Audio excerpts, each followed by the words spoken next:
기독교 신문 칼럼 가운데 이런 제목으로 칼럼이 하나 실려졌습니다. 만만한 게 기독교다 라는 제목이 있습니다. 대중의 집단 광기와 분노의 배수 청구가 된 듯하다 라고 하면서 여기는 이제 그런 드라마나 영화 제목이 실려져 있었는데요. 더 글로리, 수리남, 즉 우리 학교는 지옥, 오징어 게임, 그런 드라마나 영화를 보면 항상 그 가운데서 기독교에 관련한 것들이 항상 실려져 있습니다.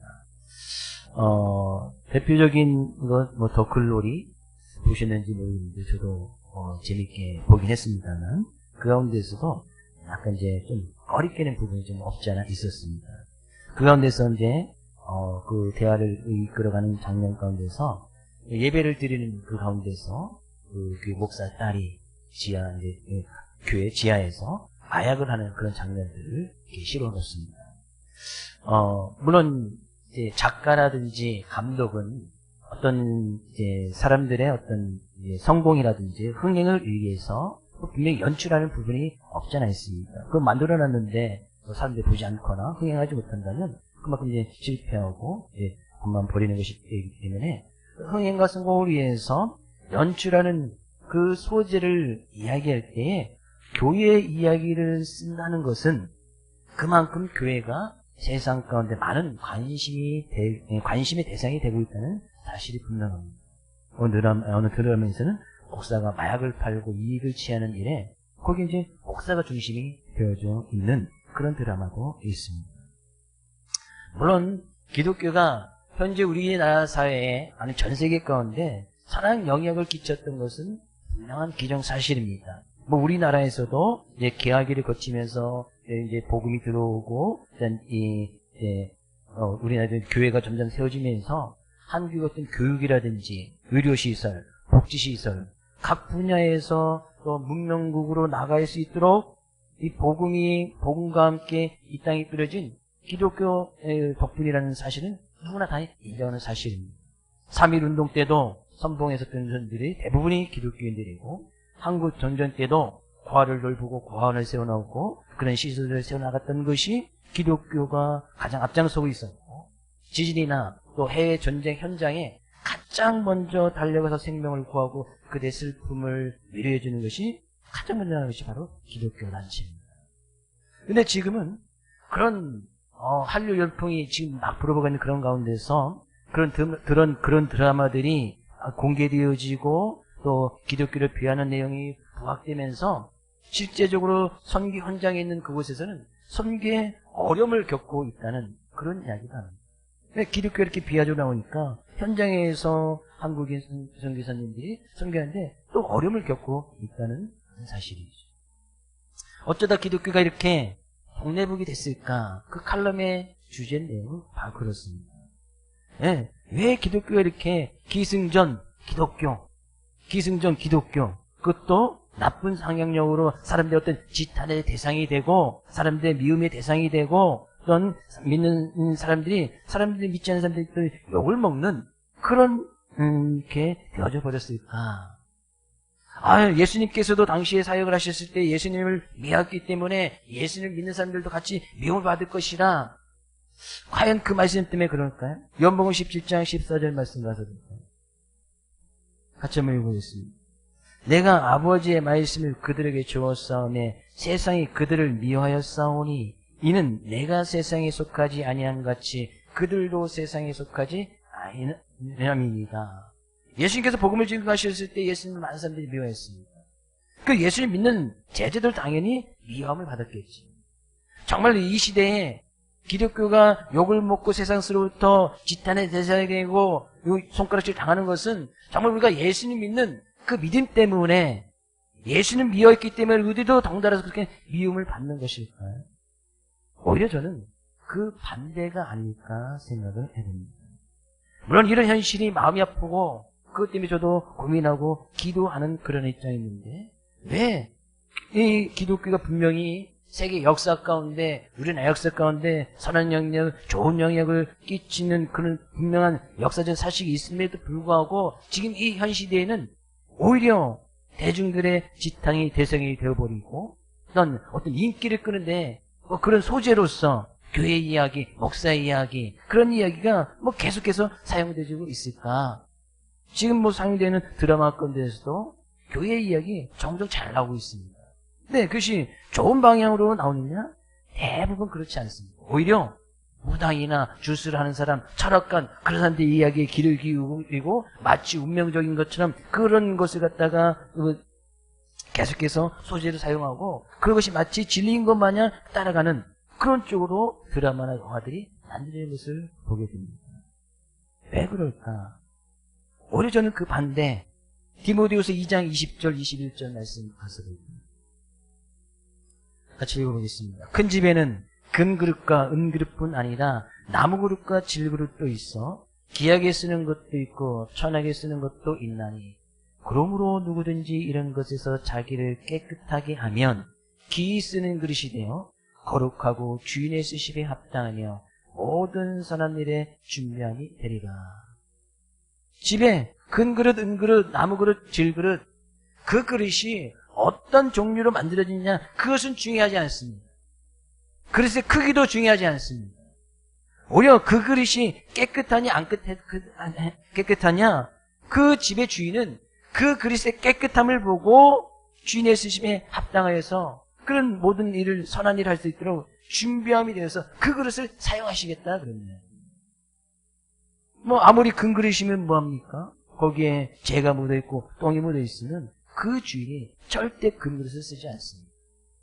질그릇, 나무 그릇이라도 그가 질그릇이 깨끗하면 그 그릇을 사용하지, 그죠? 큰 그릇, 은그릇, 재 묻은 것을 사용하지 않는다 그런 의미입니다. 결국에 크고 작음의 문제, 그것이 중요한 것이 아니라는 겁니다. 내가 정말 하나님의 말씀 앞에 내 자신이 깨끗하냐? 정말 내가 그 하나님을 온전히 바라보고 있느냐? 그 하나님을 온전히 의지하는 그런 귀한 믿음의 모습으로 살아가고 있느냐? 내 자신이 정말 하나님의 말씀 앞에 깨끗해지느냐? 저는 오늘 말씀을 통해서도 정말 우리의 삶을 다시 한번 되돌아볼 수 있길 원하고, 우리 자신을 깨끗하게 하는, 말씀을 통해서 그 말씀의 조명을 받아서 하나님 앞에 정말 귀히 쓰일 수 있는 그런 그릇을 준비하는 그런 시간 될 수 있기를 주의 이름으로 축복을 드립니다. 우리가 지금 계속해서 바울의 삶의 모습을 살펴보고 있는데, 오늘 그런 바울의 모습을 통해서 정말 우리가 다시 한번 바울의 삶을 닮아가기를 원하고, 바울을 정말 구원시키고자 하나님께서 예비해 주시고 그를 사용하실 듯이 정말 우리가 이 시대에 살아가는 우리 그리스도인의 삶의 모습도, 교회도 그런 모습으로 살아야 되지 않을까 생각을 해봅니다. 지금 바울이 대행이 타고 있던 배가, 알렉산드리아 배가 유라굴로라는 큰 광풍을 만나서 그 광풍 때문에 큰 해도 달도 보이지 않는 그런 칠흑 같은 어둠 속에서 제대로 먹지도 못하고 마시지도 못한 데가 14일이나 지났습니다. 근데 14일째 되는 그 밤에 하나님께서 바울에게 말씀을 주셨고, 그 하나님께 주신 말씀을 통해서 그 가운데서 바울이 일어나서, 여러분 두려워하지 마십시오. 내가 섬기는 하나님께서 지난 밤에 내 곁에 서서 내가 분명히 로마까지 갈 것이고, 또 나와 함께하고 있는 우리 베이탈 그 모든 사람들을 하나님께서 반드시 지켜주시겠다라고 말씀하셨습니다. 나는 그 하나님을 섬기고 그 하나님을 예배하는 사람이니 그 하나님의 말씀 믿습니다 라고 사람들에게 안심하라고 분명히 하나님의 말씀으로 권면하였고, 그 밤이 이제 지나면서 하나님께서 그 말씀을 주셨을 때에 또 많은 사람들에게 이제는 우리가 참 생명을 취하기 위해서 먹고 마십시다. 분명히 떡을 먹어야 되는 이유, 빵을 먹어야 되는 이유, 우리가 이제는 우리 육체를 위해서 단순히 살기 위해서 우리의 육체만 위해서 먹고 마셨다면 이제는 우리가 참 생명을 취하기 위해서 먹고 마십시다. 그들에게 떡을 권하고 빵을 권하면서 그들이 그 떡을 먹고 빵을 먹으면서 우리가 분명히 살아가는 이유가 무엇인가, 먹는 이유가 무엇인가, 마시는 이유가 무엇인지 깨닫는 어떤 영적인 갈성이 일어나는 그런 시간이 바로 지난밤에 있었습니다. 그 현장에 있던 이 사도행전을 기록했던 이 누가는 그런 놀라운 모습 속에 감격적인 순간에 있었던 사람들의 수를 정확히 세어보니 276명이나 되었다라고 이제 기록을 하고 있습니다. 그러면서 말씀이 이제 오늘 이어집니다. 38절. 배부르게 먹고 밀을 바다에 버려 배를 가볍게 했더니, 그래 이제 바울이 권면을 통해서 마지막 비상식량을 가지고 사람이 이제 배를 채우고 나서 그 비상식량마저 다 바다에 버려버렸습니다. 왜? 이제 배가 점점 육지에 가까움을 이제 직감했기 때문이죠. 그래서 이 배를 가볍게 하기 위해서 배에 있는 모든 기구는 그 이전에 다 버려버렸고, 배의 중량을 주기 위해서 이제 마지막 떡을 먹고 그 비상식량마저 바다에 다 버려버렸다. 그러면서 39절 말씀이, 날이 새매, 이제 점점 날이 이제 밝아져 옵니다. 어느 땅인지 알지 못하나 경사진 해안으로 된 항만이 눈에 띄거늘, 이제 날이 밝으면서 이제 육지가 저 멀리서 보이는 겁니다. 그래서 이제 선원들이 그 배를 이제 고정시켜놨던 닷을 끊어버리고 그 바람에 의해서 해변 쪽으로 이제 배를 쫙 이렇게 몰고 갑니다. 근데 이 배는, 당시 알렉산드라 배는 사람이 276명이나 탈 수 있고 수많은 짐들과 또 배에 기구를 쓸 수 있는 상당히 큰 배였단 말이죠. 근데 이 배가 그냥 일반 해안에는 이제 정박을 할 수가 없습니다. 이 1인적으로 만들어놓은 그런 항구나 정박할 수 있는 그런 시설이 갖춰져 있는 곳이 아니라면 배가 그곳에 이제 정박을 할 수가 없네요. 제대로 이제 달 수가 없겠죠. 배가 워낙 크다 보니까. 근데 그렇게 당시에 그래도 제대로 여기서 항만이라고 하는 것은 그렇게 큰 배가 정박할 수 있는 그런 항구를 뜻하지 않습니다. 그냥 바다 이렇게 쭉 있는 그런 우리 해수욕장 같은 그런 해변을 이야기합니다. 배가 그래도 그 육지 쪽으로 최대한 가까이 가기 위해서 닷을 끊어버리고 바람에 의해서, 바다의 힘을 위해서 저 배가 이제 그쪽으로 점점 가게 되어지는데, 거기 이제 가다 보니까 결국에 이제 배 앞쪽이, 배가 워낙 크다 보니까 배 앞쪽 이물이 이제 모래톱에 이제 바닥에 딱 걸려서 이제 더 이상 앞으로 갈 수가 없었습니다. 근데 여전히 광풍과 태풍의 영향으로 해서 파도가 이제 세게 침으로 인해서 배가 꼼짝없이 딱 걸려버리니까 배 뒤쪽은 그 파도로 인해서 이제 그 선박이 약해지는 때문에 계속 배 깨어져 나가고 있는 그런 아주 긴급한 상황에 이르렀습니다. 배 앞쪽은 딱 걸려서 가지도 못하고 배 뒤쪽은 파도 때문에 계속 배가 깨어져 나가고 있는 그런 상황. 근데 그런 긴박한 상황 가운데서 군인들이 이런 생각을 했습니다. 42절. 군인들은 죄수가 헤엄쳐서 도망할까요? 그들을 죽이는 것이 좋다 하였으나, 그 가운데서 군인들이 가장 먼저 생각한 것이 혹 도망쳐 버릴지도 모르는 죄수들을 차라리 죽여버리는 것이 좋겠다라고 생각을 했습니다. 그러니까 바울 일행이 탔던 그 배에 276명의 사람이 타고 있었지만 그 가운데는 백부장 율리오와 100명의 군사, 그리고 죄수들 몇 명, 죄수들 몇 명, 정확히 성경은 몇 명이라고 기록하고 있지 않지만 몇 명이 로마로 지금 이송되고 있었습니다. 그러니까 이 죄수들이 로마로 이송되었다는 것은 아주 이제 중형죄에 해당되는 사람이었고, 로마로 이송되었다는 것은 결국에는 황제, 로마 황제의 어떤 재판을 받기 위해서 가는 것인데, 결국에 로마 황제 재판을 받아서 이 죄수를 끌고 갔다는 것은 이들은 결국엔 사형수나 다름없는 그런 사람이었습니다. 왜냐하면 당시 로마 군법에 의해서 일반적으로 좀 조그만 형벌이 얕은 죄를 지었던 사람이라면 로마 총독이 그것을 집행할 수 있었고 그런 형벌을 내릴 수가 있었습니다. 근데 그런 죄수를 로마까지 이송한다는 것은 로마 황제 판결만 기다리고 있는데, 왜? 당시에 사형할 수 있는 것은 로마 황제만이 할 수 있었기 때문이죠. 그게 이 죄수들이 같이 이 호송에서 갔던 것은 이들은 거의 사형수나 다름없는 아주 중형죄를 지었던 사람이었단 말이죠.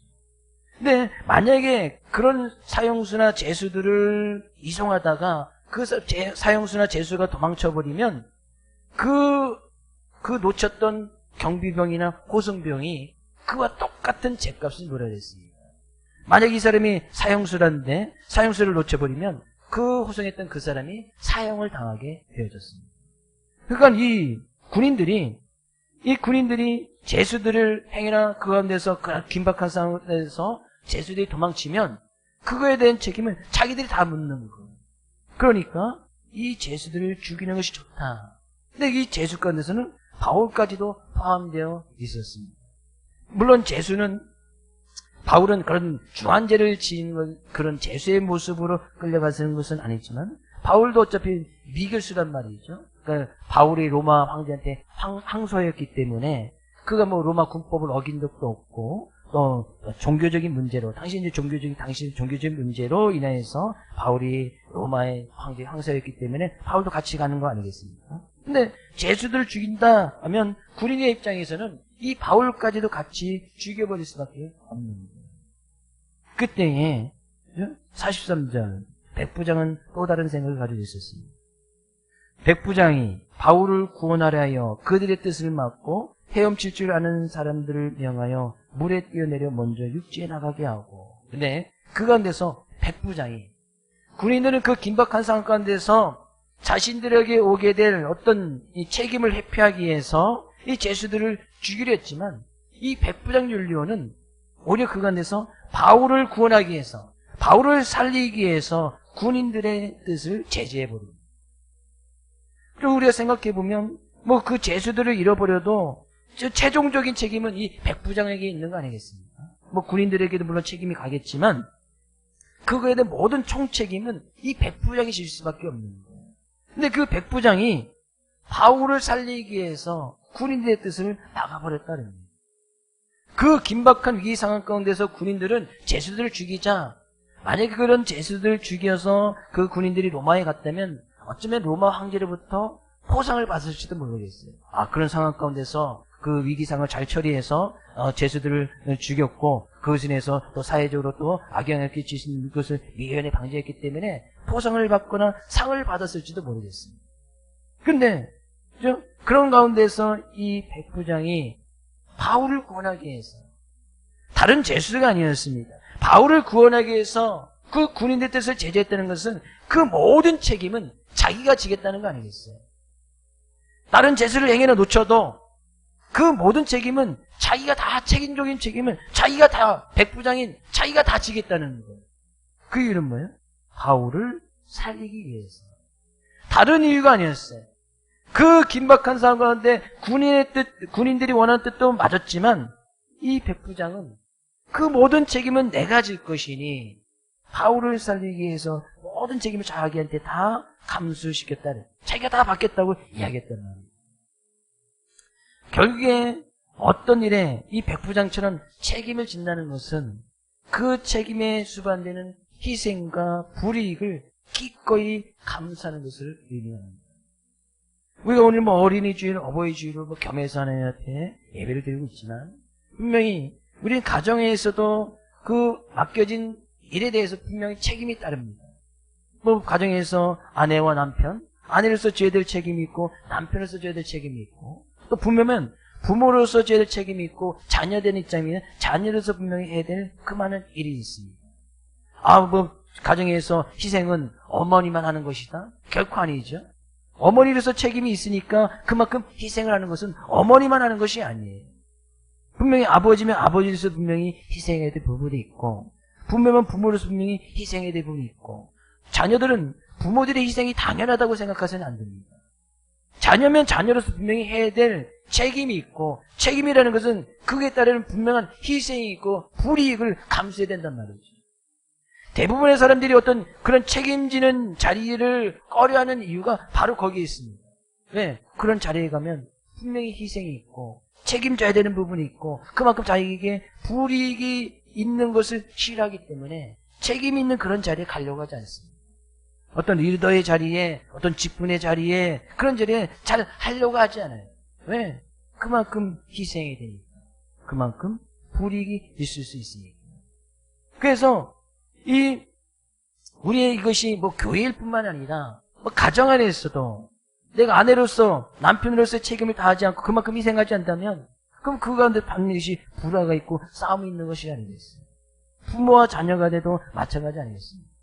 부모로서의 책임, 자녀로서의 책임, 그만큼 희생과 불이익을 감수해야 부모와 자녀 관계도 잘 유지될 수 있는 거 아니겠습니까? 직장에서도 마찬가지겠지. 일터에서도 분명히 나에게 주어진 직분이 있고 책임이 있을 텐데 그 책임을 다하지 아니한다면 그것은 직장 내에 어떤 불화가 있고 싸움이 있을 수밖에 없다는 거예요. 직장에서도 뭐 내 이익만을 취하기 위해서 뭐 자기 주장만을 내세울 수 있는 부분이 아니지 않습니까? 교회의 일은 더욱더 이루 말할 것도 없습니다. 결국에 우리는 이 백부장이 결국에 바울을 구원해내기 위해서 자기의 책임을 다하고 어떤 희생이나 어떤 불이익을 감수했듯이 우리가 맡겨진 일, 주님의 자녀로서 주님의 백성을 하나님의 백성으로서 우리를 부르셨다면 그에 대한 분명한 책임이 있습니다. 그 책임을 다하지 않아야 하니까 지금 이 기독교가 교회가 믿는 사람들이 믿지 않는 사람이 지탄이 되어지고 어떤 드라마나 어떤 이 영화의 흥행의 소재로서 기독교가 계속 들먹이는 거 아니겠어요? 그런 데서 계속 교회 얘기를 하는데 사람들이 별 관심도 없고 기독교 이 선한이라고 이미지가 좋은데 자꾸 나쁜 쪽에서 한다면 오히려 사람들이 그런 것을 보지 않을 거 아니겠습니까? 근데 그런 것이 계속 연출의 소재로 사용되는데도 그것이 흥행하고 성공하는 이유는 계속 그런 이야기를 쓴다는 것은 그만큼 믿는 우리들이 기독교가 그만한 책임을 다하지 않는 것은 아닐까 생각해 볼 필요가 있다 그럽니다. 과연 우리는 하나님의 자녀로서 백성으로서 믿는 자의 모습으로서 그리스도의 모습으로서 책임을 다하는 좀 희생하고 내가 불이익을 좀 감수하면서까지도 이 사회 속에서 가정 속에서 일터 속에서 교회 가운데서 그만큼 희생하는 삶을 살아가고 있는지 좀 되돌아볼 필요가 있거든요. 교회 모임도 마찬가지입니다. 교회 모임을 모이면 내가 그만큼 불이익을 감수하는 거 아니겠어요? 다른 모임도 많고 다른 것도 할 것도 많은데 굳이 교회의 모임 가운데서 교회를 해야 되고 봉사해야 되고 섬겨야 되고 셀 모임 또 모여야 되고 또 예배 자리에 나가야 되고 같이 그런 예배 자리도 안 나고 셀 모임도 안 한다는 것은 그만큼 내가 불이익을 감수하지 않겠다는 거 아니겠어요? 그거보다 좀 편한 거 하겠다는 거 아니겠습니까? 그만큼 교회뿐만 아니고 직장에서도 마찬가지고 교회 가정에서도 마찬가지겠지. 그런 책임을 다하지 아니한다면 희생을 당하지 않는다면 여전히 우리는 앞으로도 세상 사람들에게 더욱더 욕을 먹고 오시고 지탄의 대상이 될 거예요. 흥행의 소재로 기독교 얘기가 계속 들어갈 거예요. 저는 소망합니다. 기대합니다. 최소한 우리 교회 성도들은 우리 교회는 정말 이 세상 사람들의 입에 오르내릴 때에 저 교회는 정말 멋진 교회, 저 교회는 정말 아름다운 교회, 저 성도는 정말 믿음을 잘 지켜나가는 사람, 저 성도를 보니 교회 가고 싶고 저 성도를 보니 저 사람을 보니 정말 믿음이라는 것이 무엇인지 배우고 싶고 하나님의 살아계심을 느끼시는구나. 이런 소리, 이런 이야기가 들려지고 그런 사람들의 입에도 그런 선한 영향력을 끼쳐나갈 수 있는 우리 교회 모든 성도 될 수 있기를 주의 이름으로 축복을 드립니다. 백부장이 무엇 때문에 바울을 살려내려고 했었을까요? 바울이 무엇 때문에 그냥 죄수들 도망가기 위해서 그냥 다 죽여버리면 훨씬 더 편하지 않았겠습니까? 마음 쓸 필요도 없고 그냥 가서 로마 황제에 가서 그렇게 보고만 하면 그만인 거예요. 근데 왜 이 백부장이 바울을 구원하려고 했느냐? 지금 이 백부장은 이 배가 가이사랴부터 로마까지 가는 일정 아니겠습니까? 근데 그거에 총 책임을 졌던 사람이 백부장 율리오라는 사람이었습니다. 백부장 율리오는 그때 바울을 처음 만났을 것 같습니다. 이 제수와 바울을 이 백부장에게 인수해주기 위해서 이 일을 잘 구성해서 로마까지 데려가야 되는 것이 이 백부장의 할 일이었어요. 그 배가 출발해서 지금 큰 유라굴로 광풍을 만나서 지금 이제 한 섬에 도착하게 되는 시기는 1달 반에서 2달 정도, 정확한 시기를 알 수가 없습니다만 이게 며칠 걸렸다 이렇게 이야기하는 부분도 있어서 결국에 처음 출발해서 로마까지는 한 6개월 정도 걸리는데 이 섬에서 3개월을 보내기 때문에 3개월을 보내고 이제 3개월 보내고 난 이후에 1달에서 1달 반 정도 로마까지 가는 시간이 됐기 때문에 여기도 최소한 이제 1달 반 정도 이제 시간이 걸리는. 그럼 백부장 율리오는 이 바울의 말이나 행동하는 것을 본 것이 이제 1달 반 정도 되었단 말이죠. 길게 잡으면 2달 정도. 근데 그런 가운데서 바울이 어떤 제수의 이 입장이 있었지만 그 많은 사람들이 큰 유라굴로 광풍을 만나서 어려움에 처했을 때 오히려 그 가운데서 일어나서 그 사람들에게 안심을 주고 말씀을 통해서 권면했던 사람은 바울 한 사람이었어요. 그 배에 선장도 있었고 선주도 있었고 그 모든 제수들을 움직이는 책임을 져는 이 백부장도 있었지만 그 어느 누구나 큰 어려움 속에 같이 그냥 어려워하고 있었고 낭망하고 있었는데 오히려 그 가운데서 사람들에게 힘을 줬던 사람은 바울 한 사람이었어요. 그러면서도 자기는 그런 사람들에게 위로를 주면서 자기는 이런 큰 어려움 가운데서도 내가 섬기는 하나님, 자기는 그 가운데서 하나님을 섬긴다라고 당당하게 이야기합니다. 그런 가운데서 자기는 하나님을 예비했단 말이죠. 근데 그 모습을 백부장이 유심히 볼 수밖에 없었겠지. 왜? 자기가 관리하는 사람이니까. 그렇게 힘들고 어려운 상황 가운데서도 바울은 계속해서 예배를 드리고 있는 겁니다. 하나님의 말씀 묵상하고 있고 그 하나님께 또 그 하나님의 말씀을 받았다고 이야기하면서 많은 사람들이 그 하나님의 말씀으로 권면하고 있고 기뻐하라고 이야기하고 있습니다. 또 뿐만 아니라 그 가운데서 왜 우리가 먹고 살아야 되는 이유가 무엇입니까? 우리가 이제는 우리 육체에서 먹고 마셨다면 이제는 참 생명을 취해서 먹고 마십시다. 사람들에게 권면해서 떡을 먹게끔 하고 많은 사람들에게 분명한 삶의 이유를 분명히 가르쳐 줍니다. 그 현장의 자리에 이 백부장 율리오도 있었고 바울이 그렇게 권면할 때 그 떡을 같이 받아 먹었던 사람이 바로 이 백부장입니다. 네, 이 백부장이 바울이 그렇게 배를 타고 가면서 있었던 모습을 보면서 바울의 삶의 모습 통해서 바울을 살려낼 수밖에 없는 그런 입장에 있었다 그랬습니다.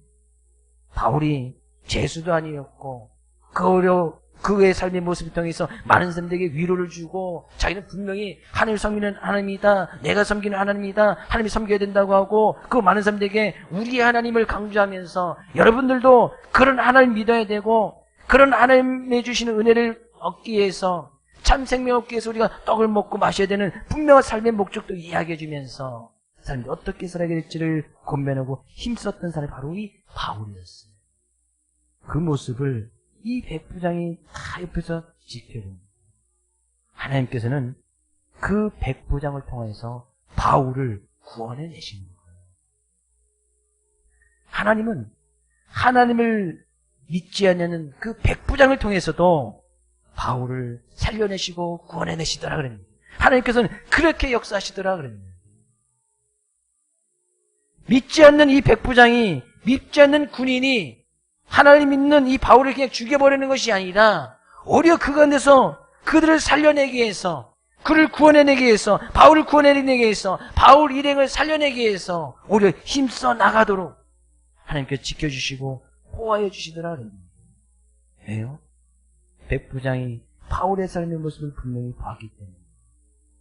짧은 시간이었지만, 한 달 반, 두 달이었지만 그가 하나님을 어떻게 섬겨나가는지, 어떻게 그 하나님을 예비하는지, 어떻게 그의 삶 가운데 다른 사람들에게 말씀을 통해서 권면하고 위로를 주고 참다운 삶의 목적이 무엇인지 그들에게 분명히 선포하고 증거했던 이 바울을 옆에서 늘 지켜보았던 이 율리오가 살려낼 수밖에 없었던 거예요. 하나님은 그렇게 백부장까지도 사용하시면서 늘 하나님을 섬겨나갔던 이 바울을 구원해내시는 놀라운 역사를 이루어가셨다는 사실. 결국에 하나님은 하나님을 잘 예비하고 어떤 상황 가운데도 그 하나님을 섬기고 그 하나님을 의지하는 사람들을 하나님께서 지켜주시고 도와주시는데 하나님께서 직접 물론 말씀을 주시고 하나님께서 직접 우리를 권해주실 수도 있지만 하나님께서는 믿지 않는 사람들까지 동원해서 우리를 지켜주시고 도와여 주시더라 그럽니다. 저도 종종 이런 경험을 할 때가 종종 있어요. 하나님께서 반드시 사람을 통해서 역사하십니다. 하나님께서 믿지 않는 사람을 통해서도 역사하십니다. 때로는 저희 피를 채워줄 부분도 있고, 내가 좀 어려움이 있을 때 또 힘을 주고 가는 분들이 하나님께서 분명히 사람을 통해서 역사하시고, 그렇게 위로 주시고, 권면 주실 때가 종종 있었습니다. 분명히 하나님을 믿고 의지하는 나가는 우리들을 하나님께서 지켜주시고, 보여주시는데, 하나님께서는 믿지 않는 사람까지도 동화해서 우리를 지켜주시고 보호해주시는 놀라운 은혜가 있다. 그럴 때 믿는 우리들은 이 바울처럼 믿는 기독교는 세상 사람들에게, 믿지 않는 사람들에게 참다운 구원을 보여줄 것이고 참다운 생명의 은혜를 보여줄 것이고 그들에게 참다운 삶의 목적이 무엇인지 분명히 선포할 수 있고 선한 영향력을 끼쳐나갈 수 있는 거 아니겠습니까? 왜 기독교가 세상 세대의 밥이 되어졌습니까? 기독교가 그렇게 만만합니까? 왜 기독교가 어떤 흥행의 소재의 기독교 교회이가 목사의 이야기가 항상 그게 실려져야 됩니까? 그것을 제대로 분별하지 못하는 일반 사람들은 이단들 하는 그런 이야기였지 않습니까? 근데 그것도 마치 교회인 것처럼 그것을 분별하지 못하는 사람들은 다 교회구나 그렇게 생각하는 경우 있지 않습니까? 요즘 뭐 나는 신이다 JMS 그건 뭐 완전 이단 전혀 우리 기독교 상관없는 단체인데 그것을 분별하지 못하는 사람들은 아 저기도 교회구나 목사가 저랬구나 그렇게 생각하는 사람들이 허다하게 많단 말이에요. 왜? 물론 앞으로 그런 일이 더 많이 생겨날 것은 분명합니다. 말세 때가 되어지고 주님이 오신 일이 가까워지면 그런 일이 훨씬 더 많아질 거예요. 그렇다고 해서 우리도 믿는 우리도 우리 교회도 그게 동참해야 되고 그들 따라가야 됩니까? 결코 그렇지 않다는 거예요. 오히려 그런 상황 가운데서도 바울처럼 늘 힘들고 하는 상황 가운데서도 하나님을 섬겼다. 하나님이 분명히 예배했다는 이야기죠. 폭풍 가운데서 하나님을 예배했다는 겁니다. 어려움이 있어도 다른 사람 다 절망했을 때도 하나님을 의지하고 하나님을 예배하는 삶을 놓치지 않았단 말이에요. 믿지 않는 사람들이 그 모습을 본 거예요. 그랬더니 하나님께서는 이 믿지 않는 백보장을 통해서 바울을 살려내시는 거예요. 하나님께서는 그렇게도 역사하시는 거예요. 저는 이번 한 주간 이 말씀을 통하여서 하나님께서는 우리를 반드시 지켜주십니다. 도와주십니다. 우리와 늘 함께 하십니다. 그런 하나님의 함께 하심의 역사가 우리의 상황이나 믿지 않는 사람들 아니면 믿는 성도들 가운데도 같이 함께 해주면서 우리를 반드시 지켜주시고 도와주실 것입니다. 그런 도우심의 은혜를 받아 누릴 뿐만 아니라 그러기 위해서는 우리가 맡은 바 책임에 대해서 희생하고 때로는 우리 불이익을 감수한날지도 우리가 맡은 일에 최선을 다해서 주님 앞에 나가야 되는 거 아니겠습니까? 오보이주일 맞이해서 가정에서 최선을 다하십시오. 맡은 바 일에 최선을 다하십시오. 좀 희생하십시오. 좀 불이익을 좀 감수해서 남편이면 남편대로 아니면 아내대로 부모면 부모대로 자녀 입장에서 조금 더 희생하고 나갈 때 그 가정 가운데 평화가 있고 또 그런 모습을 통해서 또 선한 영향을 주셔서 그런 믿는 자의 모습을 나갈 때 그 교회 가운데도 곧 우리 교회 가운데도 놀라운 은혜가 임하지 않겠습니까? 그런 은혜를 누려나가는 귀한 한 주간 될 수 있기를 주의 이름으로 축복을 드립니다.